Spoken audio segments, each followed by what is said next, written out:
내가 5살 때쯤 우리 가족은 버몬트주의 윌밍턴이라는 이름의 조용한 동네로 이사를 가게 되었어. 이웃에는 중층형 아파트들이 늘어서 있었고 집 주위에는 널찍한 대로가 깔려있는 곳이었지. 동네 바로 뒤편에 있던 새로 지어진 초등학교는 아이가 있는 가정에 꽤 매력적으로 어필할 만한 요소였어. 내가 8살 때쯤 집 근처에 살고 있던 노인 가구들은 점점 어린아이가 있는 가족들로 대체되었지. 예상할 수 있듯이 나는 새로 이사온 가족의 자녀들과 빠른 속도로 친구가 되었어. 하지만 무리 중에서 가장 어렸기 때문에 나는 종종 괴롭힘의 대상이 되기도 했지. 하지만 대부분의 경우 우리는 꽤 잘 어울려 놀았어. 오후가 되면 우리는 발야구를 하거나 깡통차기를 했지. 가끔 여자애들이 인형을 가지고 놀거나 좀 얌전한 놀이를 할 때는 남자애들끼리 자전거를 타거나 축구를 하기도 했어. 대부분의 경우 우리는 거리에 불이 꺼지면 집에 돌아가야만 했지. 하지만 해가 긴 여름엔 더 늦게까지 머물며 숨바꼭질이나 탈출 같은 놀이를 하곤 했어. 그렇게 우리는 즐거움이 가득한 유년 시절을 보냈지. 그러던 내가 3학년이 되던 시기에 무리에서 가장 나이가 많던 데이비드가 학교 뒤편에 있던 숲을 둘러싼 어떤 괴담 하나를 만들어냈어. 내가 좀 전에 말했듯이 나는 무리에서 가장 놀려먹기 쉬운 녀석이었고 명백히 가장 속이기 쉬운 녀석이기도 했지. 그래서 데이비드는 나에게 자기가 꾸며낸 그 숲에 살면서 아이들을 잡아먹는 마녀에 대한 얘기를 가장 먼저 들려줬어. 그리고 난 그걸 홀딱 믿었지. 돌이켜 생각해보면 그건 심지어 잘 짜여진 이야기도 아니었어. 하지만 어린애들이 믿기엔 충분히 그럴싸했지. 나는 데이비드가 알려준 그 무시무시한 이야기를 조심스럽게 다른 친구들과 공유했어. 그리고 그 이야기는 순식간에 무리 전체에 퍼져나갔지. 데이비드가 의도한 그대로였어. 그러다 어느 날은 그 얘기를 부모님에게도 들려드렸는데 그때서야 난 내가 데이비드에게 제대로 속았다는 것을 알게 되었지. 하지만 그 괴담 소동은 거기서 끝나지 않았어. 어쩐 일인지 우린 그 괴담을 그냥 믿기로 했거든. 어두운 숲속에 애들을 잡아먹는 괴물이 산다고 믿는 일은 솔직히 좀 으스스하고 재미있었지. 우리는 하나씩 숲에 관한 규칙들을 만들어내기 시작했어. 예를 들어 만약 축구를 하다 공이 숲 쪽으로 넘어가 버리면 그냥 공을 거기에 두고 찾으러 가지 않는 거야. 우리가 숲으로 4피트 이상 들어가면 마녀가 우릴 잡아가기 때문이지. 만약 우리가 집에서 장난감이나 귀중한 잡동사니를 잃어버리면 그건 바로 숲에 사는 마녀가 가져간 거야. 그녀가 우리를 노리고 있다는 흔적이지. 마지막으로 만약 우리가 그녀를 보게 된다면 절대로 그녀에게서 눈을 떼서는 안 돼.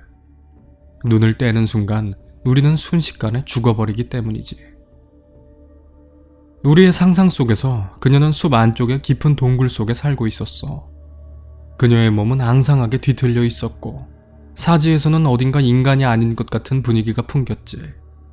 그녀의 피부는 아주 창백하고 얇았으며 뼈까지 바짝 달라붙어 있어 그녀의 모든 뼈마디를 볼 수 있었어. 우리는 그녀가 짐승처럼 손과 발을 모두 사용해서 걸어다닌다고 믿었고 그녀의 입에는 뾰족하고 날카로운 이빨들이 가득 들어차 있다고 생각했어.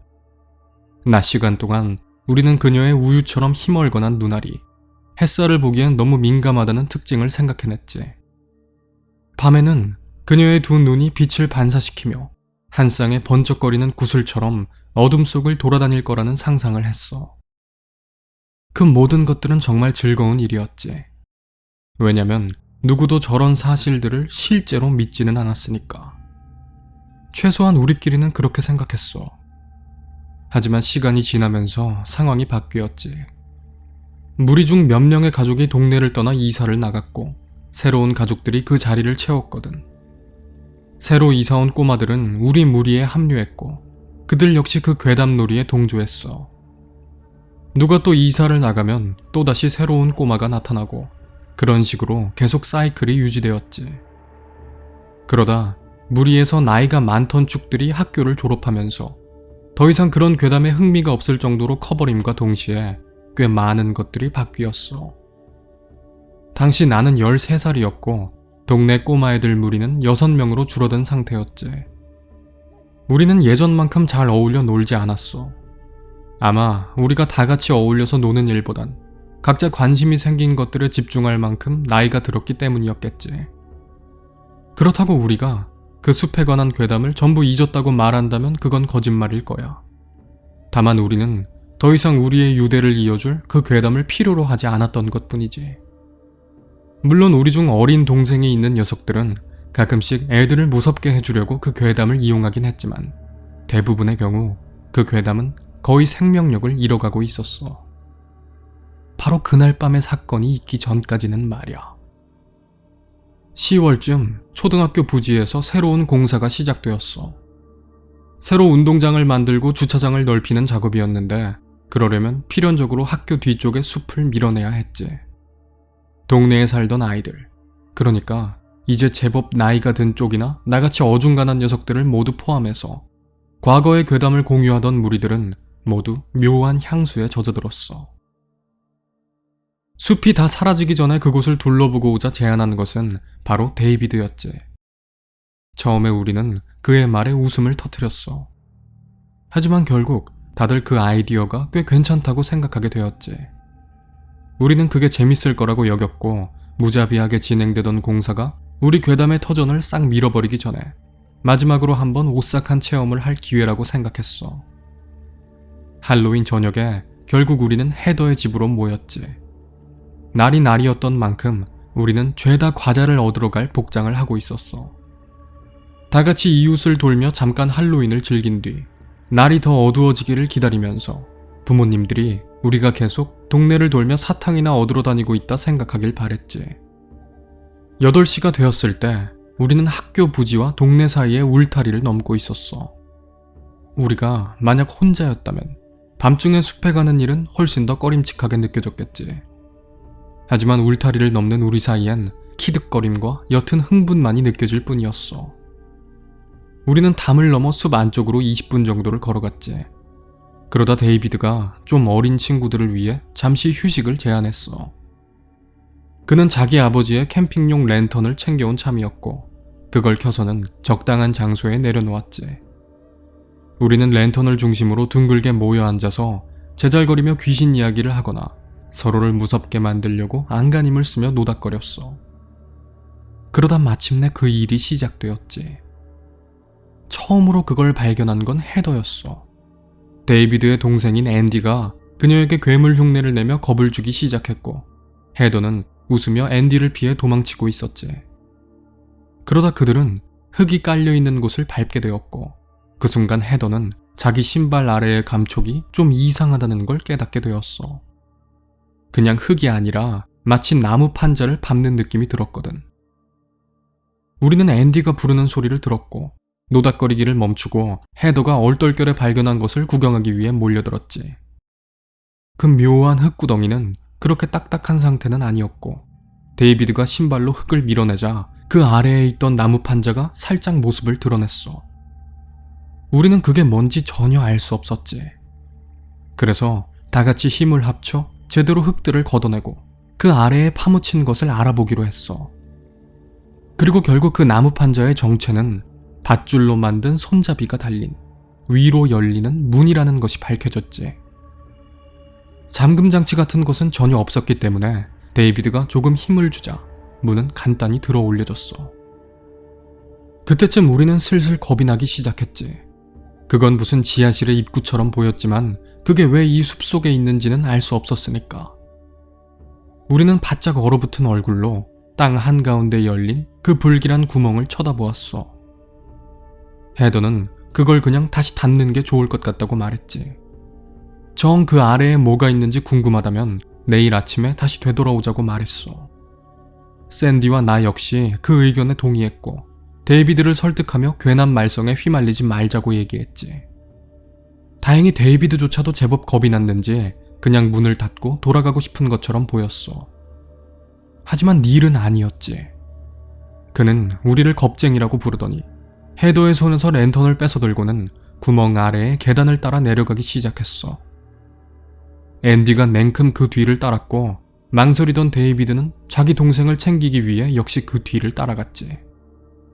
솔직히 말하자면 난 그냥 뒤로 돌아 아무 일도 없었던 것처럼 집으로 가고 싶었어. 하지만 내 안에 어떤 목소리가 이미 돌아가기엔 너무 늦었다면서 나를 계속 충동질했지.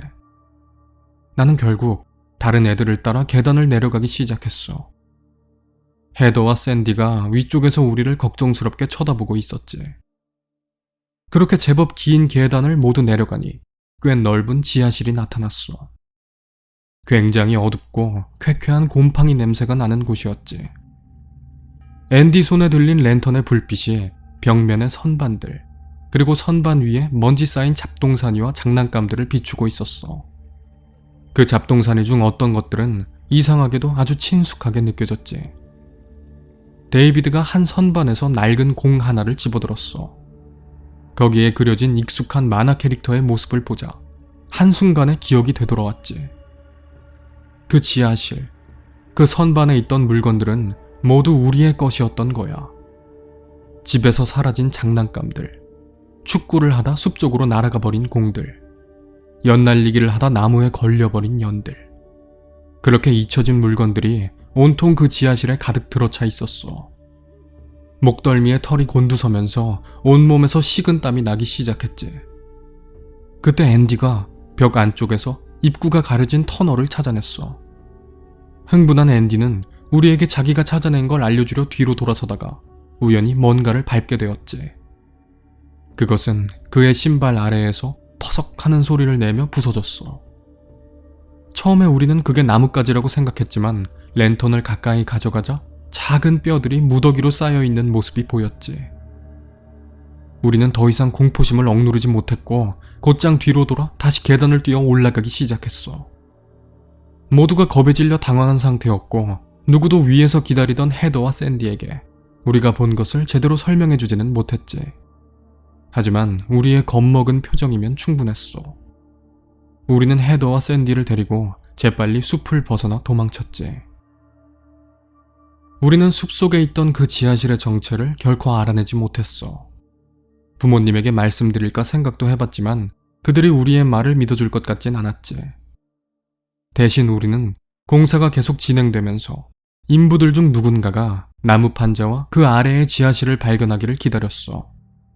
하지만 누가 그것을 발견했다는 얘기는 끝까지 들려오지 않았지. 그리고 시간이 흘렀어. 누군가 이사를 나가고 또 누가 이사를 들어오고 그런 과정 속에 우리는 모두 뿔뿔이 흩어졌지. 해를 거듭하면서 그 기억은 내 머릿속에서 아주 희미하게 변했어.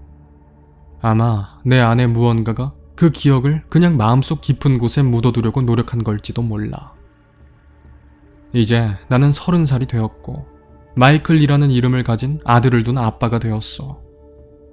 우리 가족은 최근 도시 중심지의 아파트를 떠나 교회의 한적한 동네로 이사를 오게 되었지. 그런데 최근 우리 아들이 상상의 친구에 대한 얘기를 하기 시작했어. 그는 그 여자를 아가사라고 부르지. 마이클은 항상 상상력이 풍부한 편이긴 했지만 그렇다고 상상의 친구를 갖기를 바라지는 않았어. 그러다 일주일 전 천장에서 이상한 소리가 들려오기 시작했어.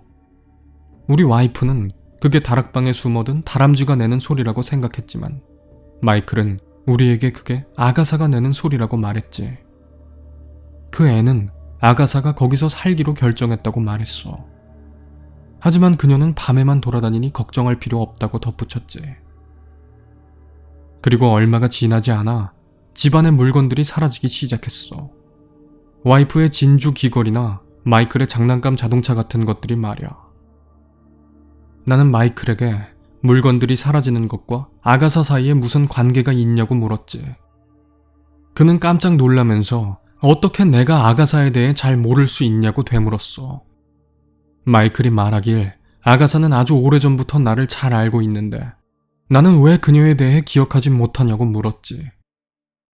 나는 갑자기 화가 난 상태로 혹은 놀라서 아니면 겁에 질린 채로 마이클에게 소리를 지르며 다시는 그런 이상한 말을 하지 말라고 외친 뒤 그를 자기 방으로 보내버렸어.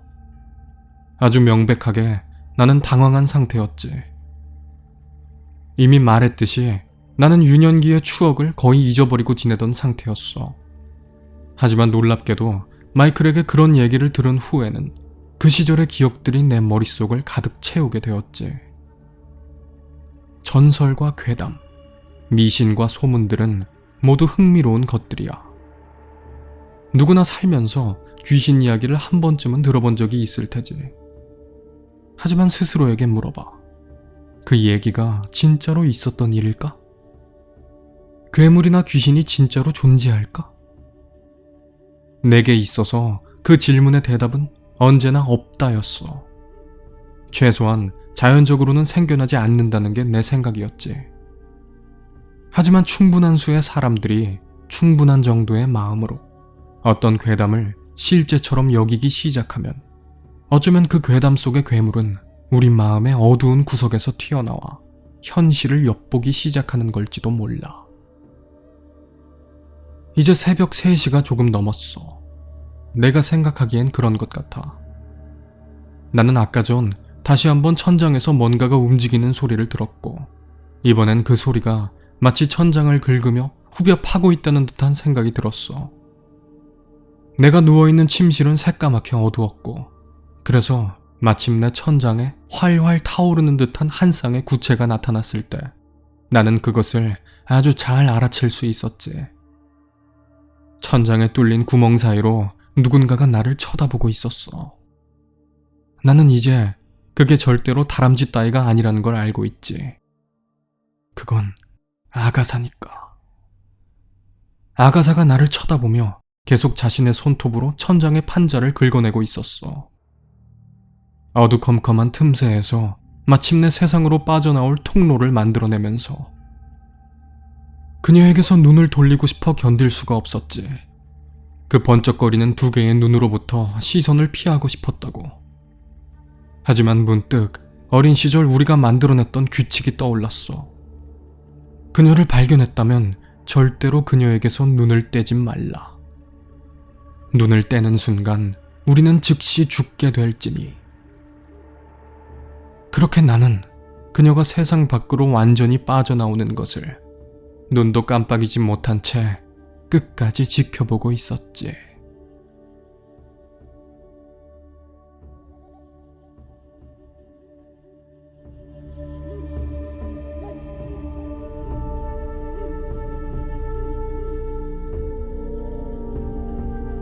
오늘의 이야기는 여기까지입니다.